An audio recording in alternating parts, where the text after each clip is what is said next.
live on Friday, so you'll be able to get your hands on your own resource to bring critical learning, not to your classroom, having more room for those critical discussions and really connect and resonate with students. So today, what we're going to be talking about is Revere. In particular, I want to introduce you guys to the very first step of critical knowledge building, which is reverence. First, we revere the knowledge. So let me go ahead and put this poster down. Come here, fella. All right. So what we've got here at the top, these lovely little posters, we have honor, lesson, purpose, and meaning. So really, this is a big part of getting excited about knowledge is what is its purpose? Why did humans come up with this knowledge in the first place? What's its history? What does it do in the world today? Purpose is connected to action, right? And yesterday, when I was introducing the RIPE critical learning system, which you can watch, I was talking about how the biggest question is why, right? Why are we learning this? Well, why is usually connected to action, right? Why am I doing this, right? Why am I being forced to take these actions that I'm taking? Well, because what we're learning, hopefully, has real life actions that can be taken up, that have been taken up in the past, that humans first discovered, hey, we need some sort of tool to help us do certain things. And so they formed this whole area of knowledge, right? So this is a really exciting place to begin having knowledge building discussions with your students to really get them to develop a new kind of relationship with your lessons, right? This is part of a greater story. What you're teaching, they are part of its story, right? They are part of this great historic and social legacy of knowledge where it's been created already. It's been constructed, and now here it's being presented to us in class. Where's it going? So by looking back with reverence, we're also forward, which is really exciting. So down at the bottom, it says, celebrate the reasons why this is worthy of learning. So I love that. That's why I have the little celebratory emoji, because I know revere is not a very common word, but I chose it for a reason, because not only does it mean I wanted something that was about honor, right?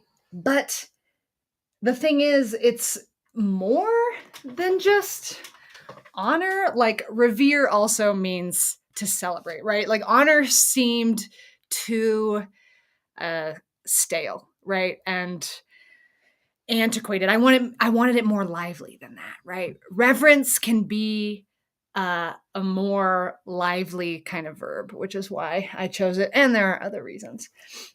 So down at the bottom, these posters are really great. They have the little apple, which connects to these other apples. So we know they're all connected.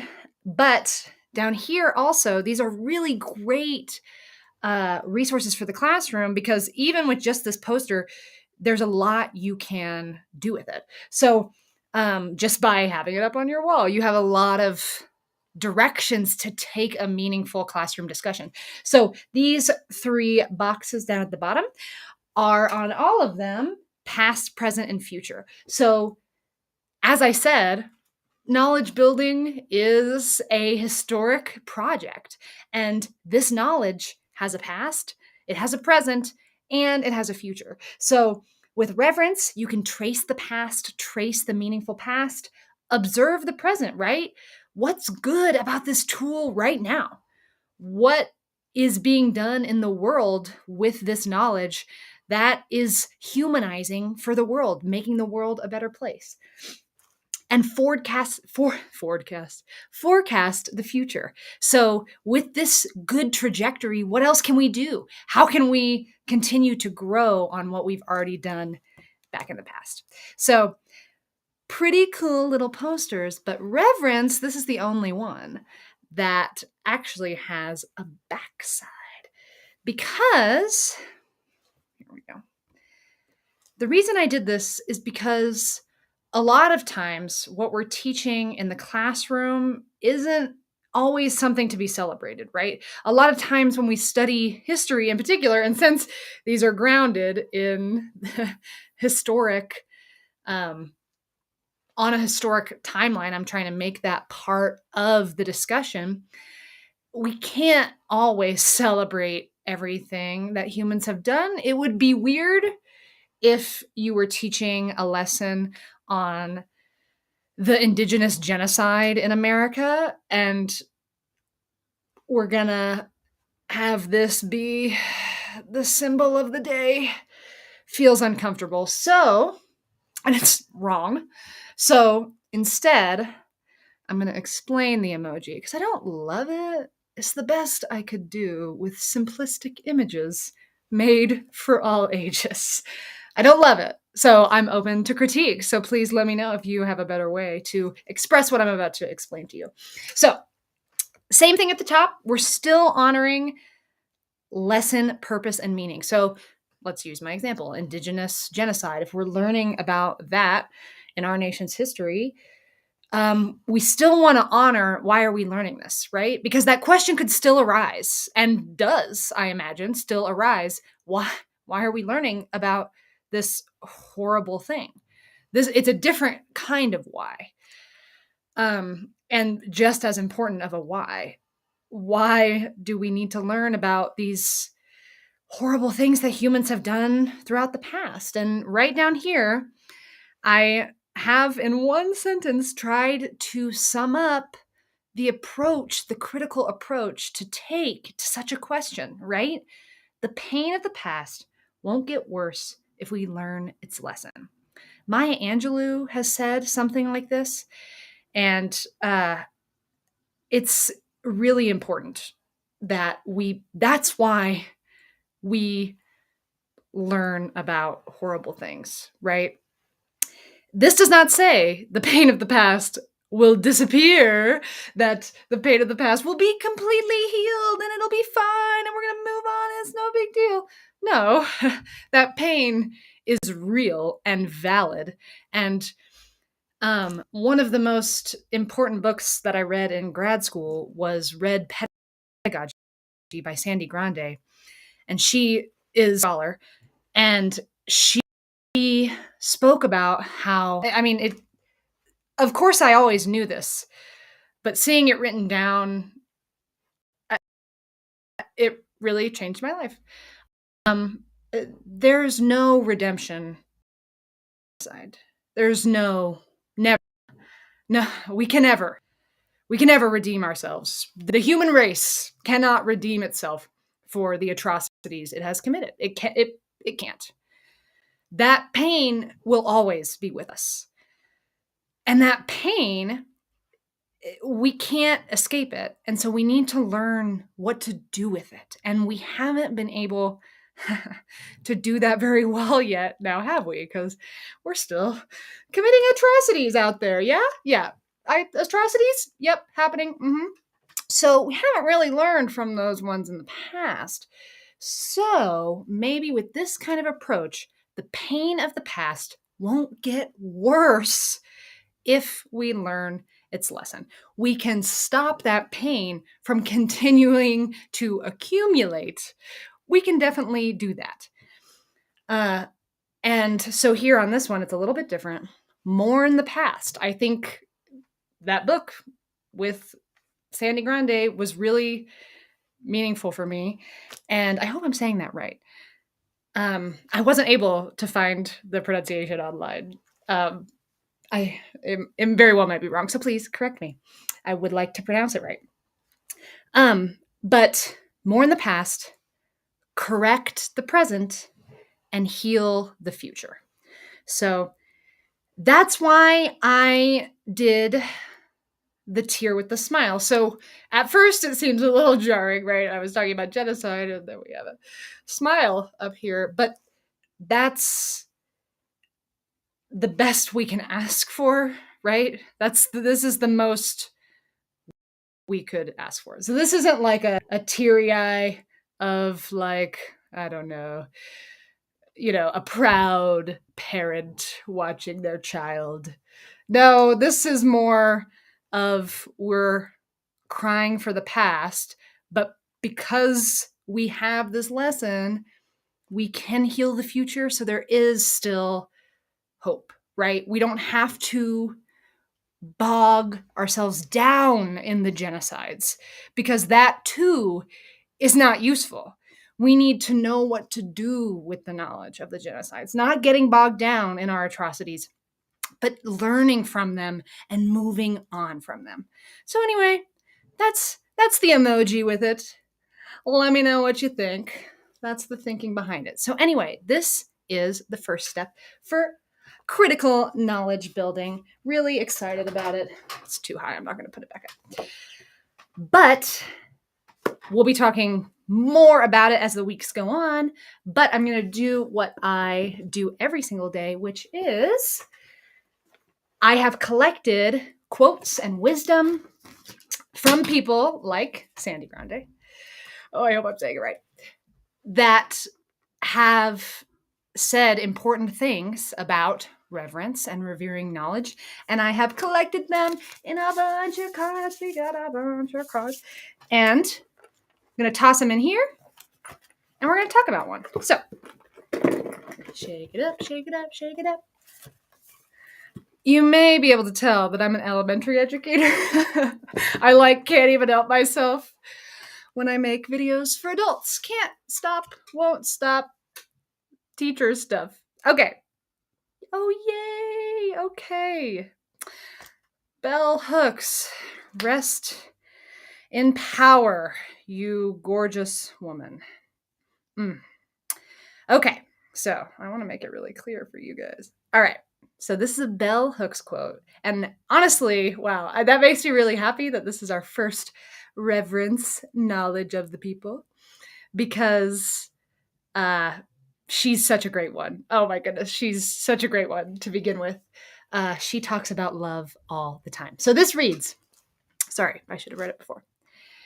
Also, let me know if this is a bad system in general. I can figure out something else. But I think it's okay. That's unfortunate.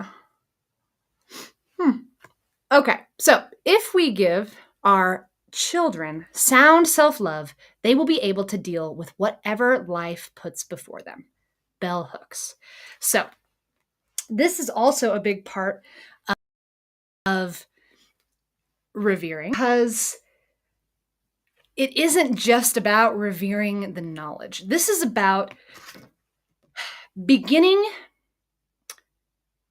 in order to begin a meaningful knowledge building lesson, you're going to have to cultivate a classroom community that embodies these values. It's more than just like steps for a lesson. This is about cultivating a new kind of classroom dynamic altogether. That's what the critical tradition is all about. You should read Pedagogy the Oppressed by Paulo Freire. It'll teach you more, and I know we're going to have some Paulo Freire quotes, but that's the beginning of the critical educator tradition, and this is what it's all about. It's not about the ABCs of a good lesson. This is about changing the dynamics of institutional schooling altogether.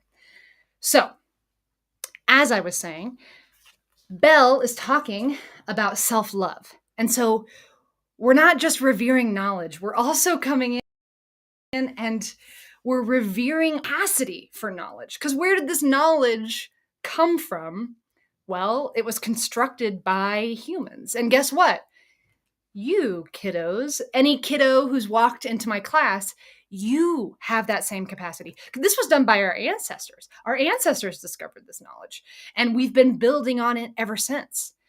And you could tomorrow discover new knowledge and unlock a whole new field of learning and education and uh, innovation. There's so much available at our fingertips.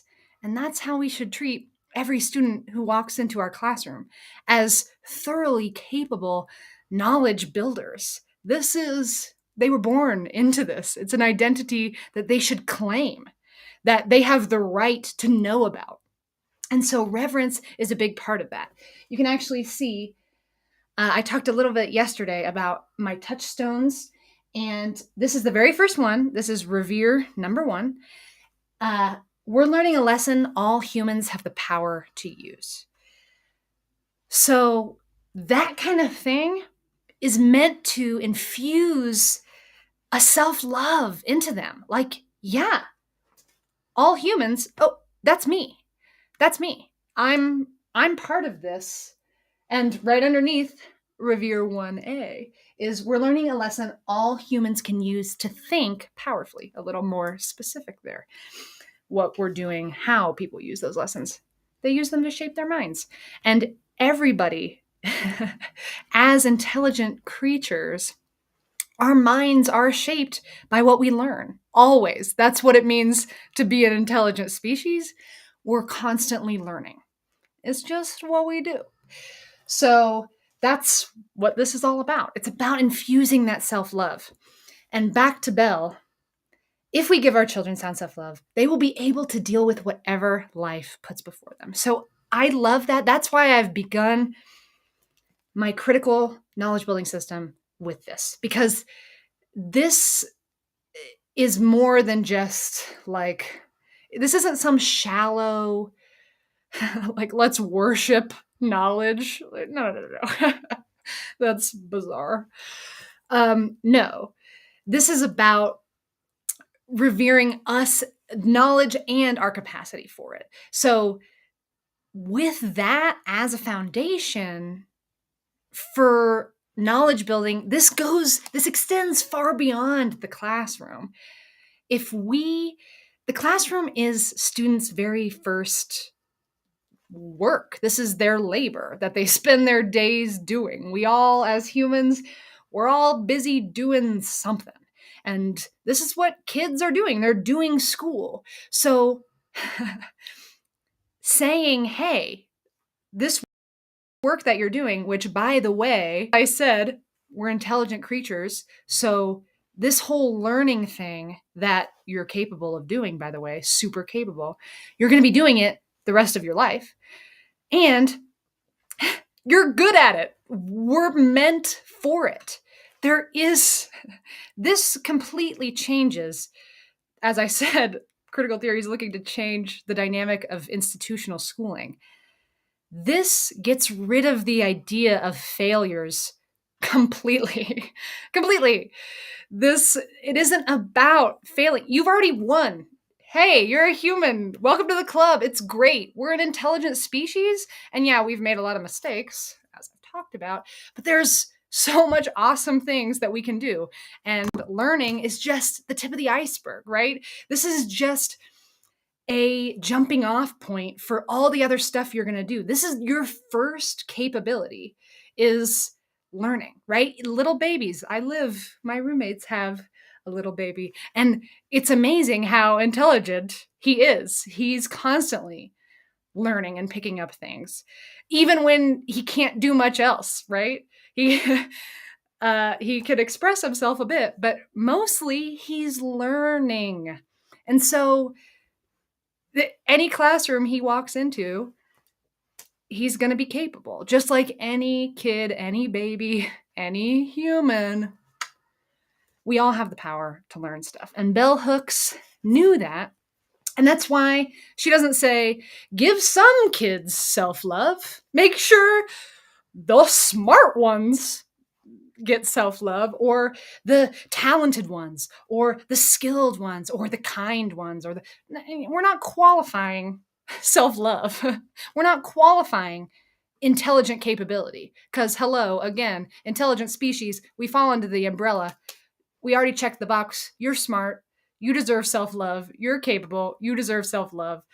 This is the type of learning environment that we should be cultivating in schools. And I'm super excited to help you be able to do that more, because I know you're already giving your students self-love. You're already teaching them, helping them cultivate this foundation for life that will help them be successful in all that they do. And that's because you revere them, right? You honor them. You celebrate the reasons why they're worthy, right? It's teaching is not just about passing on facts. It's about revering one another. And this process that we engage in with knowledge is social on such an exciting scale. It's collaborative and it's revering. We can revere one another through this process instead of putting one another down. Maybe. I don't know.